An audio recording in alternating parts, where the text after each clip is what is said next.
అపోస్తుల కార్యం 18వ అధ్యాయం 10వ వచనాన్ని మనం చదువుకుందాం.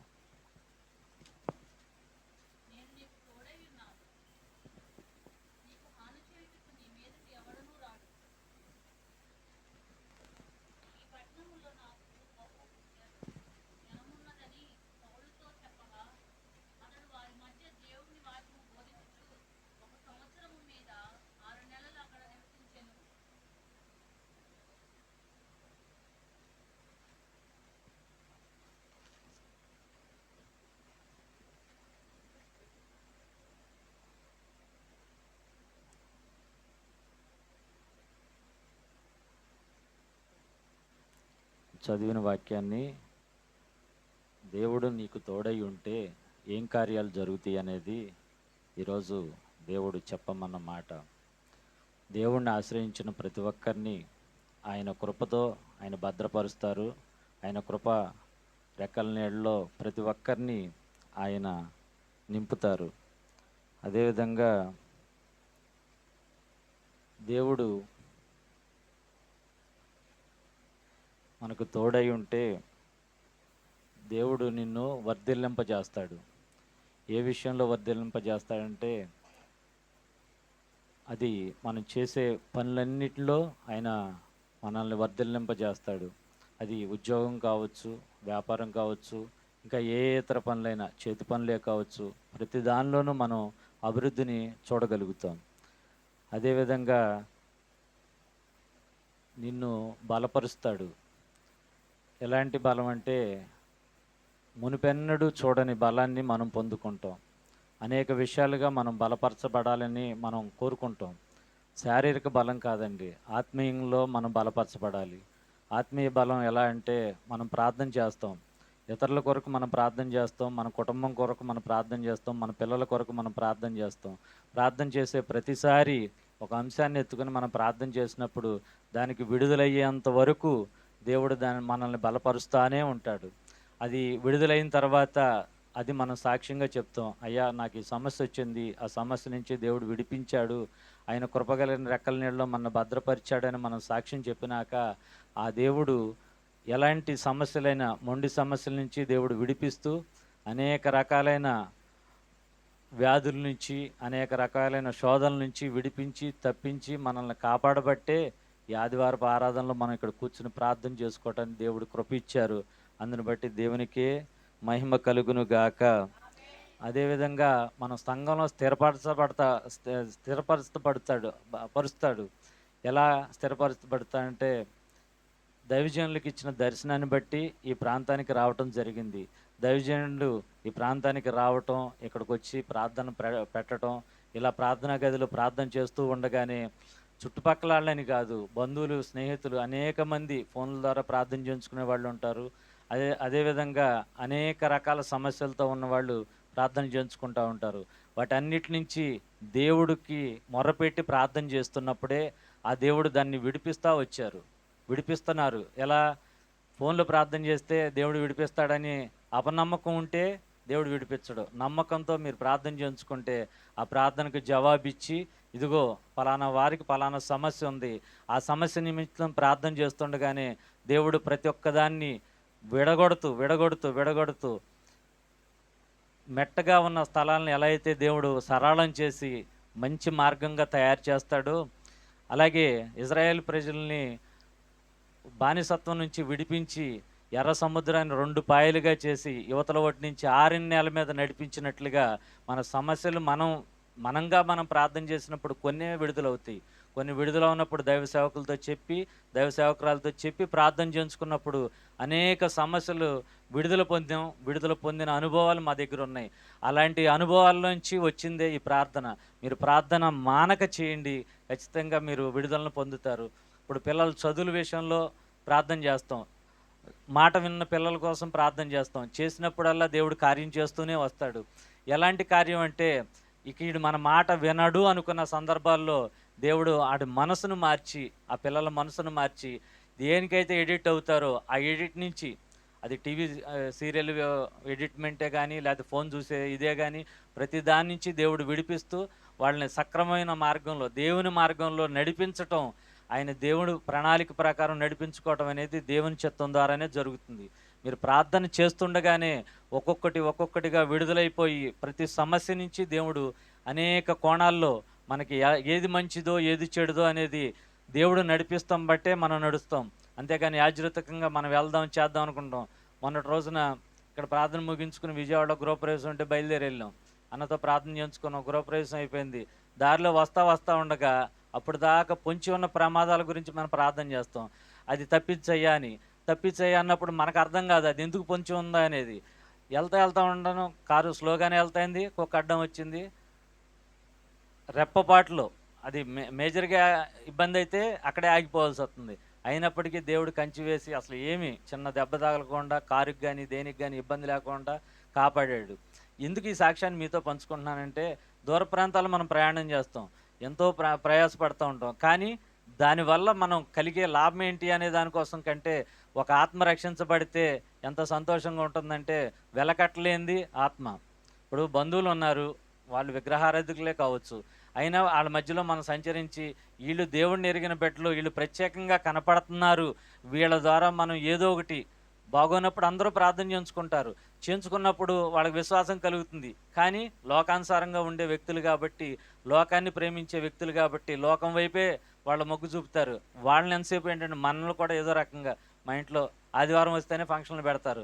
ఆదివారం నాడు మన చర్చిని వదులుకొని రావన్న సంగతి తెలుసు, అయినా నిష్ఠూరంగా మరి మేము కేకేస్తే మీరు ఎందుకు వస్తారులేండి అంటారు. అయినా మన పరిస్థితి అర్థం చేసుకోరుగా. మనం ప్రార్థనకి వెళ్తాం, మన చిన్నప్పటి నుంచి నడిచే ప్రణాళిక వేరని చెప్పి అర్థం చేసుకోరు. వాళ్ళు ఏమనుకుంటారు ఏంటంటే మేము ఆదివారం అందరూ ఖాళీ కాబట్టి మా ఇంటికి అందరూ వస్తారనుకుంటారు. కానీ మనం వెళ్ళి కనపడి వచ్చేసామనుకో ఏదోలే వచ్చాడు వెళ్ళిపోయాడు అనుకుంటారు. కానీ మనం వెళ్ళి అక్కడికి వెళ్తే వాళ్ళ కుటుంబానికి ఆశీర్వాదం కలుగుతుందని ఆశ మాత్రం ఉంటుంది. వెళ్ళి ప్రార్థన చేయగానే వాళ్ళకి ఒక దీవెన ఉంటుంది. ఇవాళ రోజున కూడా ఒక గృహప్రవేశానికి వెళ్ళాం. అక్కడ కొంతమంది ప్రార్థనా పరులు ఉన్నారు, వాళ్ళు అదే బాధపడుతున్నారు. వీళ్ళు ఆదివారం పెట్టారండి, హైదరాబాద్ నుంచి మేము వచ్చాం, తప్పదు ఇక్కడ దగ్గర లేదనే చర్చ్ ఉంటే వెళ్ళి ప్రార్థన చేసుకొస్తా అన్నారు. పలానా సాటికి వెళ్ళి ప్రార్థన చేసుకొచ్చేసుకున్నారు.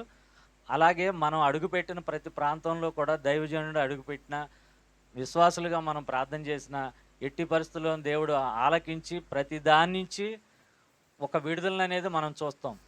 ఈ మాటలు ఎందుకు చెప్తున్నానంటే, విశ్వాసం ఉంటుంది కానీ ప్రార్థనలోకి రాలేం, విశ్వాసం ఉంటుంది కానీ ఆత్మీయంగా మనం ఎదగలేం. విశ్వాసంతో మనం ఎన్నో సమస్యలు, అప్పుల సమస్యలు ఉన్నాడు ప్రార్థన చేయించుకుంటారు, దేవుడు అప్పుల సమస్య నుంచి విడిపిస్తాడు.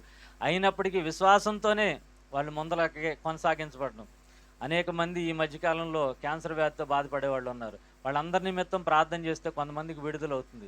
వాళ్ళు విశ్వాసంతో ప్రార్థన చేయించుకున్నప్పుడే విడుదల కలుగుతుంది. అది ఏ స్టేజీ అన్నా కావచ్చు, అది 3వ స్టేజీ అవ్వచ్చు, 4వ స్టేజీ అవ్వచ్చు. అయినప్పటికీ దేవుడు 15 సంవత్సరాలు ఎవరికైతే ఆయుష్ను పెంచాడో అలాగే ఆయుష్ను పెంచడానికి దేవుడు సహకరిస్తే వీళ్ళు లోకానుసారమైన ఆచారాలు, లోకానుసారమైన విధులతో ఉంటారు కదా, వాళ్ళు వాటిని వదులుకోలేకపోతున్నారు. ఆ వదులుకోలేనప్పుడు ఏంటంటే దేవుడు నేను ఎంతగా ప్రయాసపడి ఇతనికి ఆయుష్ పెంచితే ఇతను మళ్ళీ లోకంలో కలిసిపోతున్నాడు, ఇతను ఎలా మార్చాలి అనే దానికోసం అని చెప్పి అనేక సందర్భాల్లో వాళ్ళకి హెచ్చరిక చేస్తారు. దైవజనుల ద్వారా హెచ్చరిక చేస్తారు, సంఘం ద్వారా హెచ్చరిక చేస్తారు. బంధువులు ఇదిగో నువ్వు ఈ పని చేస్తున్నావు, ఇది చేయటం తప్పు అని చెప్పి ఖండించినప్పుడు వాళ్ళు ఆ మాటకు లోపడకుండా, దేవుని మాటకు లోపడకుండా అనేక పర్యాయాలు వాళ్ళు అనుకున్నదే చేస్తూ ఉంటారు. అలాంటి సందర్భంలో విడుదల కాకుండా కొంతమంది బాధపడుతున్నప్పుడు ఆ ఇంటి ఇల్లాలు కావచ్చు, తల్లిదండ్రులు కావచ్చు, వాళ్ళు పడే వేదన అంతా ఇంత కాదు. అలాంటి సందర్భంలో దైవజనులు ప్రార్థన చేసినప్పుడు ఖచ్చితంగా దేవుడు ఒక విడుదలనిచ్చి ఆ కుటుంబాన్ని రక్షిస్తాడు. ఆ తల్లి 40 రోజులు ఉపవాసం ఉంది. మొన్న 7వ నెల మొదటి నుంచి ఈ రోజుకి 40 రోజులు ఉపవాస దీక్షలో ఉంది. ఏ సమస్యల కోసం ప్రార్థన చేసి ఉంటుందంటారు మీరు? ఒకసారి ఆలోచించండి.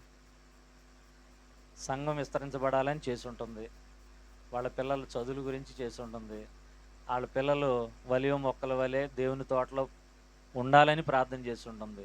విశ్వాసులు ప్రతి ఒక్క కుటుంబం ఒక పుస్తకం తీసి నేను వాళ్ళు చదివితే ఆ కళ్ళెమ్మడి నీళ్లు తిరిగింది. ఒక చిన్న పిల్ల కాణించి మొదలెట్టి వాళ్ళ విశ్వాసులు ఎంతమంది అయితే ఉన్నారు, రోజువారీ ప్రార్థనలని కాదు, ఎంతమంది వాళ్ళతో మమేకమై, అంటే ఆ కుటుంబ సభ్యులతో మమేకమైన ఉన్న వాళ్ళు ఎంతమంది అయితే ఉన్నారో, నాకు 2 గంటలు చాలలేదంటే మీరు నమ్మండి. అలా ప్రార్థన చేసే తల్లి మనకు దొరకటం మన అదృష్టం. అలా రోధించగలిగిన తల్లి మనకు ఉండటం మన అంటే తెలుగు భాషలో పూర్వజన్మ సుకృతం అంటారు కదా! అలాగే ఎందుకంటే ఆ తల్లి చిన్నప్పటి నుంచి మాకు తెలుసు. ఆ చిన్నప్పటి నుంచి ఆ తల్లి ఆత్మీయ తల్లి ఎనమాల ఎలా పరుగులెట్టిందో మాకు తెలుసు. అలాంటి తల్లి ఎనమాల మేము వెంబడిస్తున్నామంటే ఇవాళ మనం గనులు అని కాదు, మాకేదో గొప్పతనం ఉందనేది కాదు. ఎందుకు ఈ మాటలు చెప్తున్నానంటే 40 రోజులు కడుపు మార్చుకుని ఏం ఏం సాధించాలని ఆవిడ అంత తపన పడతాంది? ఏం సాధిస్తే ఆవిడకి ఏం ఘనత వస్తుందని తపన పడుతుంది? ఒక కాఫీ తాగట్లేదు.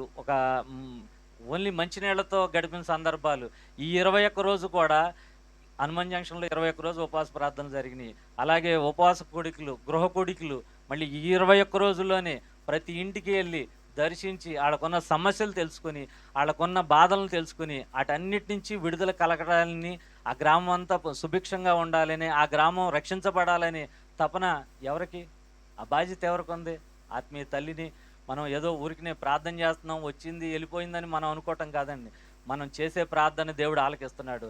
ఆవిడ కార్చే ప్రతి కన్నీటి బొట్టుని దేవుడు ఒక బుడ్డిలో పట్టి, ఇదిగో రేపొద్దున ఒక జీవ కిరీటాన్ని ఇవ్వబోతున్నాడు. అదైతే నేను ఖచ్చితంగా చెప్పగలను. ఎందుకు ఈ మాటలు చెప్తున్నామంటే, దేవుడు ప్రయాసను ఎవ్వరిని వ్యర్థం కానివ్వడు. ఇప్పుడు మనం ఇంటికాడ ఉంటాం, సుఖంగా ఉంటాం. ఎంతెంత దూరాలు ఆళ్ళు ప్రయాణం చేసి వస్తారంటే, పగల ఆరాధన చూసుకొని ఎక్కడో దూర ప్రాంతాల్లో కొట్టాలంటే అక్కడికెళ్తారు. రాత్రి 11 అవుతుందో, 12 అవుతుందో, 1 గంట అవుతుందో తెలీదు. వానొస్తుందో, లేదంటే ఎండొస్తుందో తెలీదు, చలేస్తుందో తెలీదు. ఈ ప్రయాస అంతా ఎవరి కోసం? దేవుడు రాజ్యాన్ని విస్తరింప చేయడం కోసమే ఈ ప్రయాస. ఈ ప్రయాసలో వారు ఎంత నలిగిపోయినా ఆర్థికంగా నలిగిపోవటం వేరు, శారీరకంగా నలిగిపోతున్నారు. ఎలా? శరీరానికి సరైన తిండి లేకుండా ఏ ప్రాంతానికెళ్తే అక్కడ కూటం ముగించుకొని మరలా ఈ ప్రాంతానికి రావాల్సిందేగా. ఈ ప్రాంతానికి వచ్చి ఆళ్ళు ఆ ప్రాంతానికి వెళ్ళి మళ్ళీ తెల్లారగట్ట 3కి మీరు ఖచ్చితంగా 3కి ఫోన్ చేయండి. ఆవిడ చర్చిలో ఉందో లేదో మీకు తెలుస్తుంది. 3 గంటలకు లేసి విజ్ఞాపన కూడిక పెట్టి ఆవిడ ప్రార్థన చేసి మళ్ళీ ఇంటికొచ్చి లోపల పడుకునేసరికి ఈలోపు సమస్యలతో ఉన్నాళ్ళు ఫోన్ చేస్తారు. అమ్మా మా పిల్లాడికి జ్వరం వచ్చింది, లేకపోతే మా పిల్లకి బాగాలేదు. తప్పేం కాదండి, చెయ్యాలి. ఆత్మీయ తల్లితో తండ్రితో చెప్పి ప్రార్థన చేయించుకోవటం తప్పని నేను అంటలా. వాళ్ళు ఎక్కడ సుఖపడుతున్నారు? ఏ విషయంగా సుఖపడుతున్నారు? వాళ్ళు తిరుగుడికే కేటాయించే టైమా, లేకపోతే ప్రార్థనలు చేసే టైమా? ఏ టైంలో వాళ్ళు ఖాళీగా ఉన్నారని చెప్పడానికి లేదు. ఆ పుస్తకం చదివినప్పుడల్లా ఇంతమంది కోసం ఈ మూడు ఈ ఈ ఎర్ర పుస్తకం మొత్తం చదివి ప్రార్థనలు ముగిచ్చేటప్పటికి కనీసం 3 గంటలు పడుతుంది. మోకాళ్ళు వేసుకుని ప్రార్థన చేసే 3 గంటలు ఆ తల్లిని చూస్తే ఇంకా మేము నేర్చుకోవాల్సింది చాలా ఉందని చెప్పి అర్థమవుతుంది. మనం మన పిల్లల కోసం 3 గంటలు వెచ్చించగలుగుతున్నామా? 24 గంటలు ఉంది. 10% అంటే 2 గంటల 40 నిమిషాలు మనం వెచ్చించగలుగుతున్నామా? వెచ్చించలేకపోతున్నాం. ఎందుకు? కాబట్టి నేను కోరుకునేది ఒకటే, మనం అందరం కలిసి చేసే ప్రార్థన దేవుడు ఆలకిస్తాడు. ఒక తల్లిదండ్రులుగా వాళ్ళని ఎందుకు అప్రిషియేట్ చేస్తున్నాం అంటే, వాళ్ళు ప్రయాసపడే ప్రయాస ఈ లోకం కోసం కాదు. ఏదో ఏదో సంపాదించుకోవటానికో, లేకపోతే ఏదో పరుగులెత్తి ఏదో తినటానికో కాదు. ఒక ఆత్మ కూడా ఆ ఊర్లో నశించిపోకూడదనేదే వాళ్ళ భారం. వాళ్ళ బాధ్యత కూడా అదే. ఏ టైంలో ఫోన్ చేయండి, ఏ టైంలో ఇచ్చేయండి. ప్రయాణ వసతి లేకపోయినా ఆ ఊళ్ళో ఆగిపోయినా ప్రార్థన చేస్తానికి ఇష్టపడుతున్నారు కానీ, ఎళ్ళము మాకు ఈ ఊర్లో రావటానికి కుదరదనే మాట ఆళ్ళ నోటెమ్మట నేను వినలా. ఎందుకు ఈ మాట చెప్తున్నానంటే, పిల్లల కోసం పడే ప్రయాస వేరు, ప్రజల కోసం పడే చుట్టాల్లో, బంధువుల్లో గౌరవం కోసం ప్రయాసపడే ప్రయాస వేరు. అయినప్పటికీ ప్రయాసపడుతూ, వాళ్ళ శరీరాలను వారు నలగొట్టుకుంటూ, ఇంకా దేవుళ్ళో, ఇంకా ఏ ప్రాంతాల్లో దారిలో వస్తుంటే ఓ ఫోన్ వచ్చింది. అయ్యా మాకు ఒక 6 కుటుంబాలున్నాయి, వచ్చి మీరు వాక్యం చెప్పండి అంటారు. ఏ రోజు ఆయన ఖాళీ ఉందని చెప్పి వెళ్ళగలుగుతారు? ఈ రోజంటే ఈ ఊరికి ఆదివారం సాయంత్రం కేటాయించాం. పగలు భీమడోల్లో ఉంది. మధ్యలో వెళ్ళేది గ్యాప్ ఎక్కడుంది? మీరు 2కి ఆరాధన అయిపోయింది. మళ్ళీ 4:30, 5కి ఇక్కడ బయలుదేరితే ఇక్కడికి రాగలుగుతున్నాం. మళ్ళీ మధ్యలో ఆదివారం నాడే రమ్మంటున్నారు ఆళ్ళు కూడా. మరి ఎలా వెళ్ళగలుగుతారు? పొద్దున్నే 6కి వెళ్ళి ప్రార్థన చేసి రావాలి. అది కూడా ఎంత దూరం అంటే సుమారుగా 50-60 కిలోమీటర్లు ఉంది. దైవసేవకుడు వెళ్ళి రావటానికైనా కనీసం 2-3 గంటలు టైం పడుతుంది కదా. అలాంటి ప్రయాస పడుతున్న ఆత్మీయ తల్లిదండ్రులను బట్టి నేను దేవుణ్ణి కోరుకునేది ఒకటే, వాళ్ళు ఎక్కడ ఏ ప్రాంతంలో అడుగుపెట్టినా ఆ ప్రాంతం అంతా ఆయన పరిశుద్ధపరచాలి. ఆ ప్రాంతంలో మందిరాలన్నీ దీవించబడాలి. అటు కుటుంబ సభ్యులందరూ ఎంతమంది అయితే ఈ ప్రార్థన తోటలో ఈ ఈ గదిలో ఇప్పుడు మనం ప్రార్థన చేస్తున్నాం, వేవేలుగా వచ్చి ప్రార్థనా మందిరంలో చేర్చబడాలనేదే ఒక తపన తప్పించి వాళ్ళకి ఏది ఈ లోకంలో ఏది కావాలని గాని, ఏదో ఆలోచించి గాని, ఏదో ఆశించి గాని ఈ ప్రాంతానికి రావటం జరగలేదు.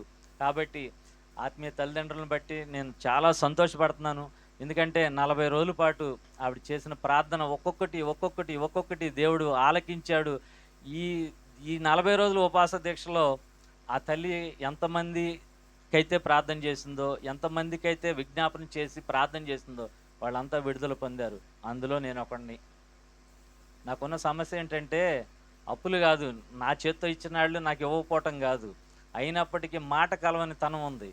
ఎక్కడ ఎదురు పడితే మాట పక్కకి తల తిప్పుకొని వెళ్ళిపోయే పరిస్థితులు ఆళ్ళు కూడా నన్నే వచ్చి నీ నేను నిన్ను అంటం తప్పు నాదేనని ఒప్పుకునే పరిస్థితి చేశారు.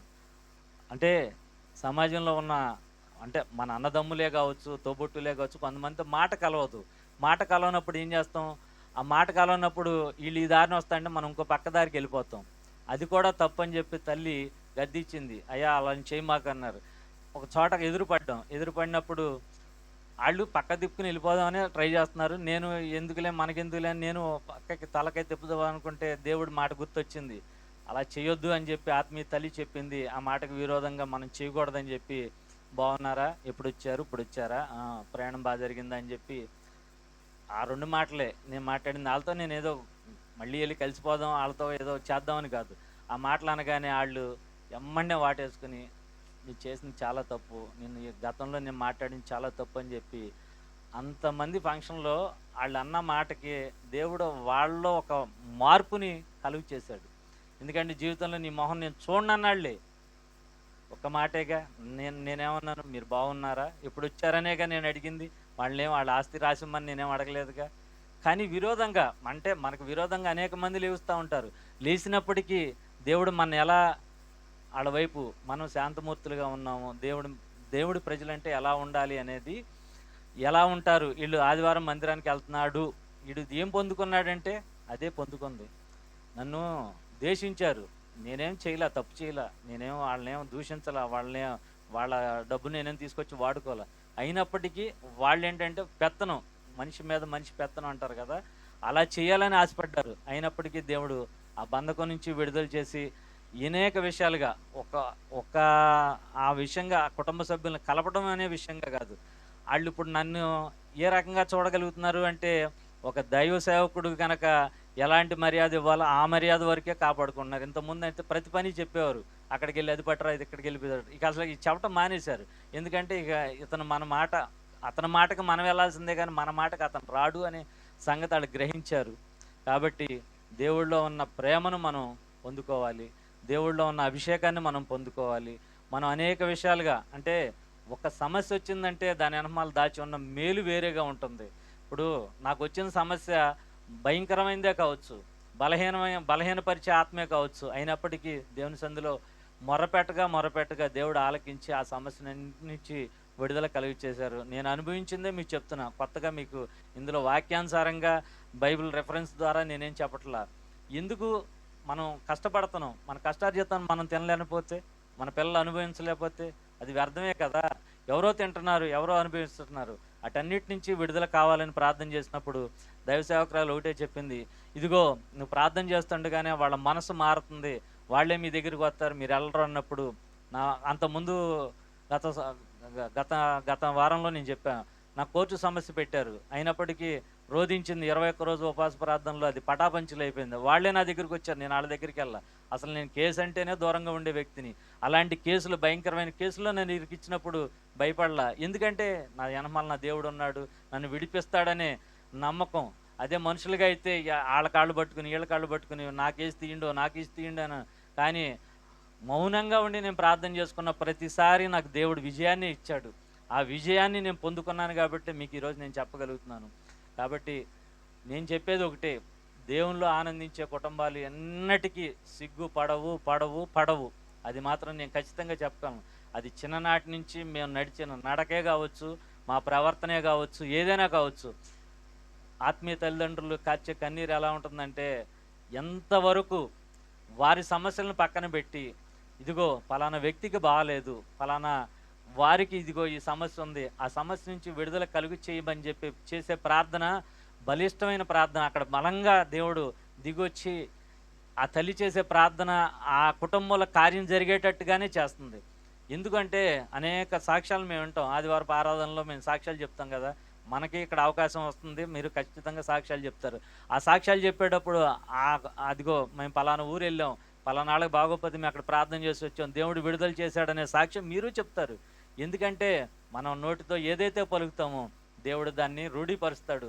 ఏదైతే మనం చెప్పాలని ఆశపడతామో, వాళ్ళు ఏదైతే చెప్పి మనం ప్రార్థన చేస్తామో దానికి మన కుటుంబ సమస్య కంటే కూడా దేవుడు ఎదట వాళ్ళకి ఎక్కువగా ఆ సమస్యల నుంచి విడుదల కలిగి చేయడానికి దేవుడు కార్యం చేస్తాడు. మొన్న పూజారి గారు అడుగుతున్నాడు, నువ్వు పాస్టర్ అయిపోయిన తర్వాత అసలు మాకు కనపడతలేదన్న. నేను పాస్టర్ని, నాకు ఆయనకి నేను కనపడాల్సిన అవసరం ఏముంది? నేను కనపడను కదా, విగ్రహారాధులకు పెళ్ళికి వెళ్ళను, ముందల రోజే వెళ్ళి కనపడి వచ్చేస్తారు. నేను కనపడతలేదంటే కనపడాల్సిన అవసరం ఏముందండి అంటే, ఏదో నేను మమ్మల్ని కూడా జ్ఞాపకం చేసుకోమంటానని ఆయన అడిగాడు. తప్పని నేను అంటలా, ఆయన కూడా మమ్మల్ని కూడా జ్ఞాపకం చేసుకుని మా గురించి ప్రార్థన చేయమని అడిగాడు. చూడండి మరి, అంటే వాళ్ళకి విశ్వాసం ఉంది, కానీ దేవుడు అంటే ఉంది, కానీ బయటపడలేని పరిస్థితి. నేను వాళ్ళని ఎవరిని తప్పు పడతలేదు, కాకపోతే సమయం వచ్చింది, సందర్భం వచ్చింది కాబట్టి చెప్తున్నాను. అలాగే దేవుళ్ళలో మరింత బలంగా మీరు వాడబడాలని, అలాగే దేవుని రాజ్య విస్తరణ కోసం వాళ్ళు ప్రయాసపడే ప్రతి ప్రయాస దేవుడు ఎన్నటికీ మర్చిపోయే దేవుడు కాదని ఈ నా మాటలు నేను ముగిస్తున్నాను. ఆత్మీయ తల్లిదండ్రుల కోసం చిన్న ప్రార్థన చేద్దాం, తదుపరి అన్న మిగతా వాక్యాన్ని పంచుకుంటారు. ప్రార్థన చేయండి. ఆత్మీయ తల్లిదండ్రులకి మంచి ఆరోగ్యం ఇవ్వాలి, వారి ప్రయాణాల్లో దేవుడు తోడై ఉండాలి. మరి విశేషంగా ఆ కుటుంబాన్ని ప్రేమించి ఇచ్చిన పరిచర్యను వాళ్ళు ఎంతో నమ్మకంగా ప్రార్థన చేస్తున్నారు. ప్రార్థన చేయండి, మీరు ప్రార్థన చేయాలి. ఇదిగో 40 రోజులు ఆ తల్లి ఉపవాసించి ప్రార్థన చేసింది, దాన్ని మేలును మనం పొందుకోబోతున్నాం. ఇదిగో సమస్యల నుంచి దేవుడు విడిపించబోతున్నాడు. ఇదిగో ఏదైతే మనకు సమస్యగా ఉందో ఆ కుటుంబానికి కావాల్సిన అవసరతలు తీర్చబడాలి, ఆ కుటుంబం నిండారుగా దేవుడు దీవించబడాలి. దీవించేటట్లుగా మీరు ప్రార్థన చేయండి. మీరు ప్రార్థన చేస్తుండగానే దేవుడు ఆ కుటుంబం మీదకి ఆయన అభిషేకాన్ని, ఆయన కృపను, ఆయన అనేక విషయాలు, వాళ్ళ 2 పిల్లలు ఉన్నారు, కుమారుని బట్టి అలాగే ఎస్తేరుని బట్టి ప్రార్థన చేయండి. వారి ఉన్నత స్థానాల్లో ఉండాలి. సేవా పరిచర్లో మరింత విస్తృతంగా వారు దేవుని పరిచర్లో వాడబడినట్లుగా ప్రార్థన చేయండి. మీరు ప్రార్థన ఆ తల్లికి, ఆ తండ్రికి, ఆ కుటుంబానికి ఇదిగో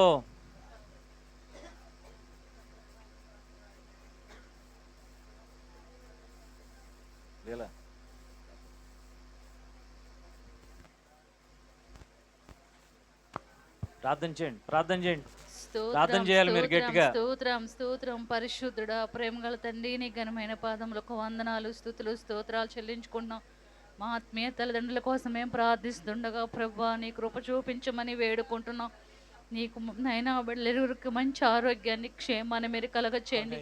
నీ కోసం ప్రయాస పడుతున్న బిడ్డల ప్రభా, ఎండనక వాననక ప్రభా ఆత్మీయులు నశించిపోకుండా ఉండటానికి నాయన ప్రయాస పడుతుండగా ఆ ప్రయాస ఎక్కడ వృధా కాకుండా ప్రభా మీరు కనికరించమని వేడుకుంటున్నానయ్యా. నీ కృప చూపించమని వేడుకుంటున్నాం. మంచి ఆరోగ్యాన్ని, క్షేమాన్ని మీరు కలగ చేయమని వేడుకుంటున్నాం తండ్రి. నీకు స్తోత్రం. మునుపటి కంటే ఇంకా నీ పరిచర్యలో ఇంకా ముందుకు సాగాలి ప్రభా. ఏ అలసట శరీరం మీదకి రానివద్దు ప్రభా, ఏ దుష్టుడు కన్నుబిడల మీద పడనివద్దు ప్రభా. నీ కృపలో భద్రపరిచి క్షేమాన్ని మీరు దయచేయమని వేడుకుంటున్నాం తండ్రి. నీకు స్తోత్రం. దావీదు కుమారుడా దాటిపోవద్దు తండ్రి. మా ఆత్మీయ తల్లిదండ్రులు చుట్టూ అగ్ని కంచి ఉంచమని వేడుకుంటున్నాం అయ్యా. నీకు స్తోత్రం. నాయన ఎండనక ప్రయాసపడుతున్నారు ప్రభా, ప్రయాస వృధా కానివద్దు తండ్రి. అనేక ఆత్మలు రక్షించబడాలి ప్రభా, మీరు కనికరించి కృప చూపించమని వేడుకుంటున్నాం తండ్రి. నీకు స్తోత్రం. నాయన తినకపోయినా తిన్నా తండ్రి, నీ సేవలో ఇంకా ముందుకు సాగుతూనే ఉన్నారు ప్రభా. వారి ప్రయాసాన్ని మీరు వ్యర్థం కానివద్దు ప్రభా. ఉపవాస దీక్షలో ప్రభా తల్లి కోరుకున్న రీతిలో ప్రతిదీ మీరు ముందుకు సాగించమని వేడుకుంటున్నాం. ప్రతి అవసరతని నామంలో తీర్చమని వేడుకుంటున్నాం తండ్రి. నీకు స్తోత్రం. మునుపటి కంటే అద్భుత కార్యాలు, ఆశ్చర్య కార్యాలు తల్లిదండ్రుల పక్షాన మీరు జరిగించమని వేడుకుంటున్నాం తండ్రి. నీకు స్తోత్రం. ఎవరి మీద అయితే చేతులుంచి ప్రార్థిస్తారో ప్రభా, వారికి స్వస్థత కలగాలి, విడుదల కలగాలి ప్రభా. వారికి నైనా ఏ అవసరం ఉన్నా ప్రభా, వారికి విడుదల కలగజేయమని వేడుకుంటున్నాం తండ్రి. నీకు స్తోత్రమయ్య. దైవజనులతో చెప్పే ప్రతి ప్రార్థన మీరు ఆలకించమని వేడుకుంటున్నాం తండ్రి. నీ అగ్ని కంచె, అగ్ని ప్రాకారాన్ని బిడ్డల తల్లిదండ్రుల చుట్టూ మీరు ఉంచమని వేడుకుంటున్నాం తండ్రి. నీకు స్తోత్రం. వారి పరిచర్యలకు కావాల్సిన ప్రతి అవసరతని నామములో తీర్చమని వేడుకుంటున్నాం తండ్రి. నీకు స్తోత్రం. నాయన మందిరాల చుట్టూ తన అగ్ని కంచి ఉండండి నాయన. మందిరంలో కావాల్సిన ప్రతి అవసరం మీరు తీర్చమని వేడుకున్నాం.